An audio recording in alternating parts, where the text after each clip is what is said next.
بلکہ اس کو دیکھ کر ہم فیصلہ کرتے ہیں کہ یہ بلڈنگ دیکھ کر فیصلہ کرتے ہیں ضرور اس کو کسی نے بنایا ہوگا، کپڑے کو کسی نے سلا ہے، جسم کو یہ کپڑا کسی نے بنایا ہے، یہ میز کسی نے بنایا ہے، یہ مائکرو فون کسی نے بنائے ہیں۔ دنیا کو چیزیں دیکھ کر ہمیں بنانے والے کا پتہ چلتا ہے۔ یہ بدعقل، یہ ناعقل یہ کہتا ہے یہ آسمان، یہ زمین، یہ چاند، یہ سورج ان کو پہچان میں نہیں آتا کس نے بنایا ہے، یہ خود بخود بن گئے۔ نہیں، بلکہ ان کا بنانے والا موجود ہے، اور وہ ہمارا معبود حقیقی ہے جسے ہم لا الہ الا اللہ کہتے ہیں۔ اللہ کے سوا کوئی معبود حقیقی، اپنے معبود کو پہچانو، ہمارا معبود وہ ہے میرے عزیزوں، میرے بھائیوں۔ اس معبود کو خوش کرو، اس معبود سے خوش رہو۔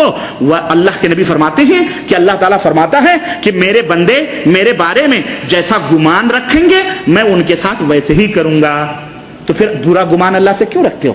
اچھا گمان رکھو کہ میرا اللہ، کوئی حادثہ ہوا، کچھ بھی ہوا، میرا اللہ میرے ساتھ بھلائی کرنا چاہتا۔ خلاص اپنے مالک کو، اپنے معبود کی عزت کرو، احترام کرو، اور اس کی عزت و احترام یہی ہے قل یا عباد، کیا ہے کہ اس کو پکارو، اس سے گڑگڑاؤ، اس سے دعا کرو، اس سے توبہ کرو، اسی سے مانگو۔ یہاں تک کہ نبی علیہ السلام فرماتے ہیں جوتے کی نال سمجھتے ہیں، نال، جوتے کی نال بھی اگر تمہیں مانگنی ہے تو اللہ سے مانگو، کسی سے نہ مانگو۔